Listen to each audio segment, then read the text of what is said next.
अस्सलाम वालेकुम खान साहब। दिल घबरा रहा था, परेशान था, समझ में नहीं आ रहा था क्या करूं, बेचैनी हो रही थी। ना अज़कार काम आ रहे थे, ना दुआ का दिल लग रहा था, ना किसी और काम में दिल लग रहा था। तो मैंने सोचा मैं आपको खत लिखूं, मैं आपसे बात करूं। जब आप बाहर आएंगे तो आप ये खत पढ़ेंगे, आप ये सुनेंगे, आपको पता चलेगा कि आपकी एब्सेंस में हमारे साथ क्या हुआ। आज इन बदबख्तों के आपको पाबंदी सलासल किए हुए पूरे 15 दिन हो गए। 15 दिन 2 हफ्ते ना, सिर्फ सोच के ना दिल धक से रह जाता है, दिल में तकलीफ होती है। जिस दिन ये खबर सुनी थी ना, उस दिन ऐसा लगा था सर के ऊपर से साइबान खिंच गया। और क्यों ना हो, हम तो आपको बाबाए कौम कहते हैं, तो बाबाए कौम आप कौम के वालिद की तरह का दर्जा रखते हैं ना हमारा। तो जो बाप की हैसियत तो साहिबान जैसी होती है। 15 दिन से हमने आपकी आवाज नहीं सुनी। फिर पंचोटा साहब ने बताया था कि उन्होंने बदबख्तों ने किस तरीके से आपको रखा हुआ है, आपको छोटे से सेल में रखा हुआ है। उधर ना पानी का सही से प्रॉपर इंतजाम है, ना नहाने धोने का। भला बताओ, कुरान देने से डर रहे हैं। तो जब उन्होंने ये वाली बातें बताई आके, और लेकिन ये जरूर बताया उन्होंने कि आपके हौसले बुलंद है। अब आपके हौसले बुलंद है, अब हम तो कमजोर लोग हैं ना।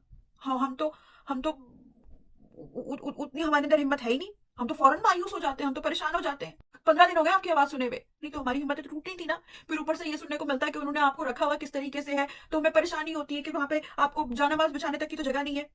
खासा दिल डर सा गया है, हम घबरा से गए हैं, हम परेशान हो गए हैं। निकलना चाहते हैं, बाहर निकल नहीं पाते।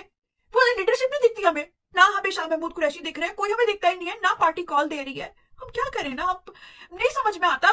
बैठ के बस दिमाग में यही चीजें। आपको सुनते थे तो हौसला बनता था, अब आपकी आवाज नहीं है तो जब आप मेरे पाकिस्तानियों कहते थे तो पाकिस्तानी कहते थे जी, सद के दिल जान से हम हाजिर हैं। लेकिन अब तो हमें, अब क्या करें हम। ऊपर से कैदी कैदी नंबर 804 आपका नाम रख दिया है। हम क्यों क्या कैदी नंबर 804? क्यों क्या आपको कैदी भाई चाहिए ना, जल्दी से बस आपको बाहर निकाल दे। इससे तो हमें और तकलीफ होती है, हमें आपकी सेहत की भी फिक्र है। फिर जब इन सब बातों से परेशान हो के भी कुछ फायदा ही नहीं हुआ, आप तो फिर जेल में बैठे हुए थे। फिर दिल में ख्याल आया, दिल से पूछा ये क्यों तकलीफ है, ये बेचैनी क्यों है, ये परेशानी क्यों है, ये एंजाइटी क्यों हो रही है। तो दिल से पता है क्या जवाब आया, कि मोहब्बत है आपसे। फिर दिल से ये पूछा कि मोहब्बत क्यों है, क्यों साथ देने का दिल करता है, क्यों आपकी बात मानने को दिल करता है, क्यों हम आपको मिस कर रहे हैं, क्यों हम चाह रहे हैं कि आप दोबारा से हमारे बीच में आके हमें कहें मेरे पाकिस्तानियों। फिर उसके बाद ना दिल से बहुत सारे जवाब आए। उम्मत मुस्लिमा का लीडर तो आपको पूरी दुनिया कहती है, लेकिन बहसीत पाकिस्तानी दिल से क्या जवाब आया, वो मैंने लिखी है वो चीजें, वो मैं आपको बताऊंगी कि हम आपको क्यों मिस करते हैं। क्योंकि आपने पाकिस्तान को एक अजीम फलाही रियासत बनाने को के लिए अपनी जिंदगी का मकसद बना लिया है। हम तो उम्मीदें छोड़ बैठे थे, हमें तो फलाही रियासत का मतलब तक नहीं पता था। हमें तो ये पता था कि बस हमारे मुल्क का नाम पाकिस्तान है। मुल्क फलाही भी हो सकते हैं। फलाही रियासत वो होती है जिसमें हुकूमत अवाम की भलाई के लिए काम करती है, उनके नाम पे कर्जे टैक्स लेके दूसरे मुल्कों में अपनी जायदादें नहीं बनाती। मुल्क फलाही भी बन सकता है, और इसके लिए आप अपने आपने आप सब कुछ दाव पे लगा दिया। जहां मोरूसी सियासत होती थी, खानदानी सियासत होती थी, बच्चों को सियासत और पॉलिटिकल पार्टी विरसे में मिलती थी, वहां आपने अपनी जाती जिंदगी साइड पे लगा के आपने कहा कि मैं इनके बच्चों पे वो करूंगा। अपने बच्चे साइड पे करके हमारे बच्चों के सरों पे हाथ रखा, हमारे बच्चों को गोदों में बिठा के रोजा खुलवाया, हमारे बच्चों को गले लगाया। ये बच्चे तो सिर्फ गाड़ियों के पीछे भागने के काम आते थे, या जलसे जुलूसों में पब्लिसिटी के लिए काम इस्तेमाल आते थे। फिर आपने कहा कि कानून और अदलिया की सरबुलंदी के लिए मैं काम करूंगा, कानून की नजर में सब बराबर होने चाहिए। हमें तो यही लगता था कि अमीर ने सिग्नल तोड़ा तो वो सिग्नल तोड़ के निकल जाएगा, उसको कोई रोकेगा तो वो के दो चांटे लगाएगा पुलिस को और वो आगे निकल जाएगा। आपने कहा नहीं, ये कानून सबके लिए बराबर होना चाहिए। किसी ने वडेरे ने किसी की बच्ची मार दी या कुछ हुआ तो उसको भी वही सजा मिलनी चाहिए जो गरीब को मिलती है। और आपने कहा इस कानून की सरबुलंदी के लिए मैं काम करूंगा, मैं नहीं छोड़ूंगा, मैं इस चीज पे कायम रहूंगा। मुल्क में रूल ऑफ लॉ होना चाहिए और बुनियादी हकूक मिलने चाहिए। आप ईमानदार हैं, कौम का एतमाद है आप पर। आप जब बोलते हैं वो करके दिखाते हैं।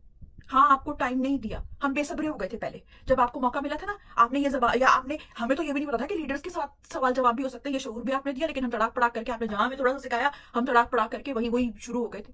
कच्चे तोड़ लिए गए थे ना हम आप पे एतमाद करते हैं। आपके रियासत मदीना के मॉडल में ज़कात लेने वाला ढूंढने से नहीं मिलेगा, यही तो आपने बताया है अपना उसका प्लान। पाकिस्तान पनप सकता है ये आपने सिखाया, मुल्क में पैसा कैसे आएगा ये आपने सिखाया, इस मुल्क का किसान खुशहाल कैसे हो सकता है, इस मुल्क का गरीब खुशहाल कैसे हो सकता है। कोई कोई कमजोर नहीं होगा, सब बराबर होंगे। ये तो सिर्फ इस्लामियात में पढ़ा था हमने, और इस्लामियात की बुक तो पीरियड खत्म होने के बाद अब बंद करके रख देते थे। لیکن ایسے ملک واقعی میں ایسے چلتے ہیں؟ آپ نے کبھی سندھ، پنجاب، سرحد، بلوچستان کی بات نہیں کی. آپ نے میرا پاکستان، آپ نے یہ نہیں کہا سندھیوں، پنجابیوں، بلوچیوں. آپ نے میرے پاکستانیوں نام دیا. آپ نے ہمیں نفرت نہیں سکھائی. آپ میں مایوسی نہیں ہے. آپ کبھی مایوس نہیں ہوتے. آپ ہمیں کہتے ہیں کہ گھبراؤ نہیں. آپ میں کوئی نیگیٹیوٹی نہیں ہے. کس قدر کے کیسے کیسے گھٹیا گھٹیا نام دیے جن کو سن کے ہمارا دل چاہتا ہے کہ ہم ان لوگوں کا منہ نوچ لیں. آپ مسکرا کے ان کا جواب دیتے ہو. آپ چپ کر جاتے ہو. آپ کہتے ہو کہ مجھے تو صرف اپنے ملک کے لوگوں سے غرض ہے. آپ وہ سب برداشت کرتے ہو.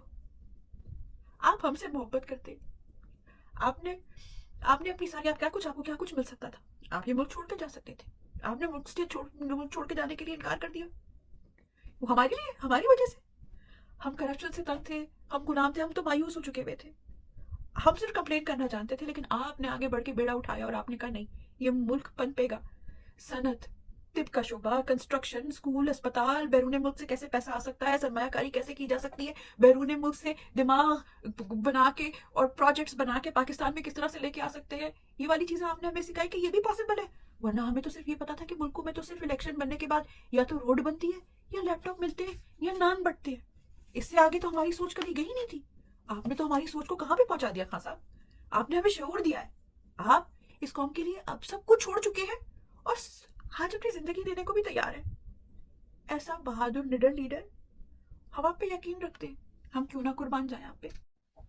پنجوتا صاحب کہتے ہیں کہ آپ کو سی کلاس دی ہوئی ہے اور اس کے بعد بھی آپ کہتے ہیں مجھے ڈی میں بھی رکھو تو بھی میں رہ لوں گا، میں ساری عمر یہاں پہ رہ لوں گا، لیکن میں اپنے موقف سے پیچھے نہیں ہٹوں گا. اور آپ کا موقف کیا ہے؟ پاکستان کی عوام اور ہم لوگ. تو اس کے بعد مایوس بنتا تھا، ہونا بنتا تھا. کس منہ سے مایوس ہوں، کس منہ سے پریشان ہوں، کس منہ سے اینزائٹی کروں میں. ہم ابھی بھی شرم سی آ گئی کہ ہم ابھی بھی ادھر ادھر دیکھ رہے ہیں مسیحا کے انتظار میں کہ اگر آپ کو کسی نے پکڑ کے رکھ لیا تو جب تک مسیحا نہیں آئے گا ہم کچھ نہیں کریں گے. اپنے آپ سے شرم سی آئی. آپ جب ڈائری لے کے نکلے تھے آپ نے تو کسی مسیحا کا انتظار نہیں کیا تھا. آپ نے تو نہیں کہا تھا کہ شاہ محمود قریشی آئیں گے یا برا سعید آئے گا تو نکلوں گا. آپ تو نکل لیے تھے. ہم جیسے بچے باپ کے جوتوں میں پاؤں ڈال کے اس کے قدم پہ نقش قدم پہ چلتے، ہم آپ کے نقش قدم پہ چلنا تو چاہتے ہیں، لیکن آپ کے جو بچے ہیں نا وہ بڑی پختہ عمر میں آپ کو ملے تو ہمیں تھوڑا ٹائم لگے گا ادھر پہنچنے کا، لیکن ہم نکلیں گے. آپ نے تو بحیثیت ایک شفیق باپ اور ایک ٹیچر مجھے ہر طرح کی تعلیم دی. آپ نے مجھے مذہب کی تعلیم دی، آپ نے میرا شعور کا جن جگایا، آپ نے مجھے عقل کی باتیں بتائیں. لیکن جب میرے امتحان کا وقت آیا تو کیا میں نے آپ کی تعلیمات استعمال کی؟ کیا میں نے ہمت اور دلیری سے کام لیا؟ کیا میں نے اللہ پہ توکل کیا؟ کیا میں نے واقعی خوف کے جو بت توڑے تھے وہ میں نے بت توڑے؟ کیا میں اپنے حقیقی آزادی کے حلف پہ قائم ہوں؟ اور اگر مجھے یہ سب کچھ کام کرنے ہیں تو مجھے کسی مسیحا کا انتظار نہیں کرنا. مجھے اپنے زور بازو پہ یقین رکھنا ہے. مجھے اپنی ہمت پہ یقین رکھنا ہے. جب آپ نے ہم سے امید نہیں چھوڑی تو ہم آپ کی امیدوں کو نا امید کیسے کریں؟ جب آپ باہر آئیں گے تو ہم آپ کو کیا منہ دکھائیں گے کہ ہم نے کیا کیا؟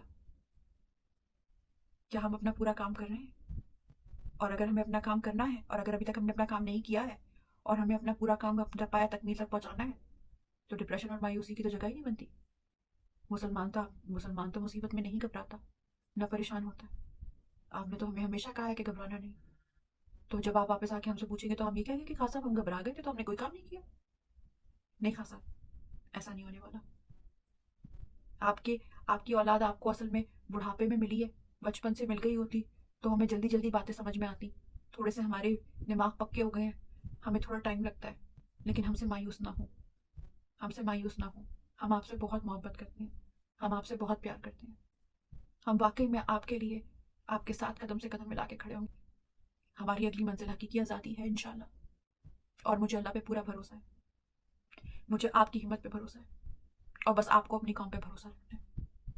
یہ قوم آپ کے ساتھ کھڑی ہے، قدم سے قدم ملا کے کھڑی ہے، آپ کے مشن کے لیے کھڑی ہے. پاکستان زندہ باد. اپنا بہت خیال رکھیں اور انشاءاللہ جلد ملاقات ہوگی عمران خان صاحب. اللہ حافظ.